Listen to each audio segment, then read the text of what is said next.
हजरत मखदूम अशरफ सिमनान छौड़ाने के बाद बुखारा की तरफ अपने 2 सैनिकों के साथ चल दिए और आप सफर करते हुए 6 महीने के बाद बुखारा पहुंचे और समरकंद होते हुए भारत की तरफ आए। यहां उनकी मुलाकात मखदूम जलालुद्दीन बुखारी से हुई, जो जहानिया जहान गश्त के लक़ब से मशहूर थे। उनसे फैज़ हासिल करने के बाद उन्होंने बताया कि हजरत शेख अलाउद्दीन पांडवी, जो पश्चिम बंगाल में हैं, वो उनका इंतजार कर रहे हैं।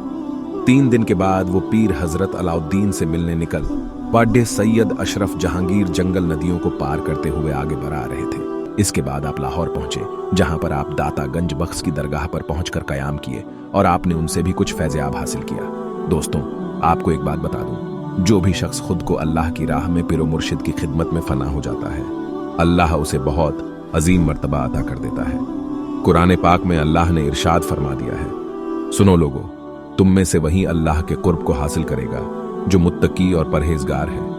उसके बाद हजरत मखदूम अशरफ ने 4 साल तक अपने मुर्शिद की खिदमत की। उसके बाद एक दिन आपको मुर्शिद ने बुलाया और फरमाया कि आप जौनपुर जाए। उसके बाद हजरत मखदूम अशरफ जौनपुर के लिए रवाना हुए। मुरीदों के साथ आपके पीर आपको गांव के बाहर तक छोड़ने आए। उसके बाद आप जौनपुर आए तो वहां के लोग एक दूसरे से पूछते कि यह हसीनो नौजवान कौन है। हर तरफ आपकी आमद के चर्चे थे। उसके बाद आपने मस्जिद में एतिकाफ की नियत करके कयाम किया। डॉक्टर सैयद अशरफ जिलानी ने अपनी किताब में लिखा है कि आप 15 साल तक हिजरत में रहे, यानी 760 हिजरी तक। आप मक्का शरीफ, मदीना शरीफ, शाम या मिस्र जैसे मुल्कों में रहे। मक्का शरीफ में आपकी मुलाकात हजरत अब्दुल शाफी यमनी रहमतुल्लाह अलैह से हुई। आप उस वक्त एक वालिय कामिल दरवेश थे। हजरत यमनी रहमतुल्लाह अलैह की मजार शरीफ मक्का में ही है।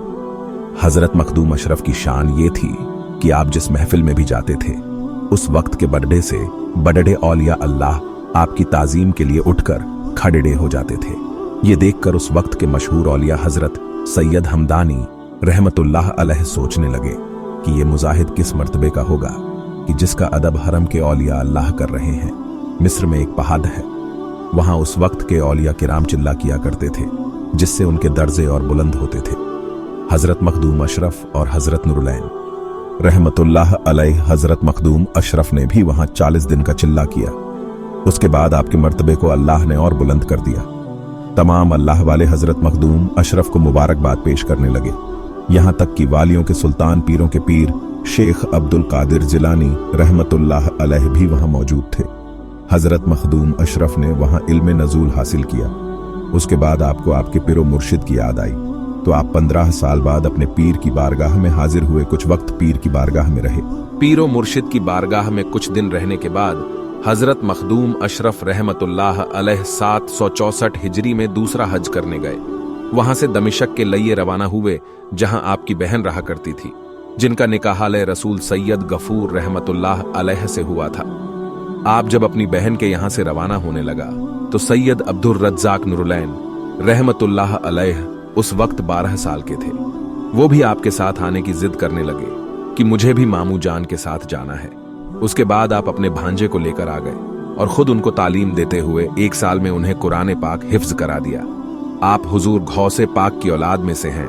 आज तक जितने भी अशरफी सैयद है वो अब्दुल रज्जाक नुरुलैन रहमतुल्लाह अलैह की औलाद हैं, क्योंकि हजरत मखदूम अशरफ जहांगीर सिमनानी रहमतुल्लाह अलैह ने शादी नहीं की थी और आपने अपने भांजे को अपना जा नशीन बनाया। हजरत मखदूम अशरफ और किचौछा शरीफ उसके बाद सफर जारी रखते हुए हजरत मखदूम अशरफ सिमनानी रहमतुल्लाह अलैह किचौछा तशरीफ ले आए।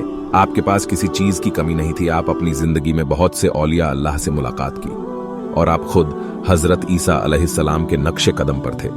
आपने अपनी जिंदगी में बहुत से लोगों को गुमराही से निकालकर राह रास्त पर ला दिया और लोगों की दुनिया और आखिरत संवार दी। हजरत मखदूम अशरफ रहमतुल्लाह अलैह ने अपनी जिंदगी में बहुत से करामात भी दिखाए, लेकिन यहां सब कुछ बयान करना थोड़ा मुश्किल है, नहीं तो वीडियो काफी बड़ी हो जाएगी।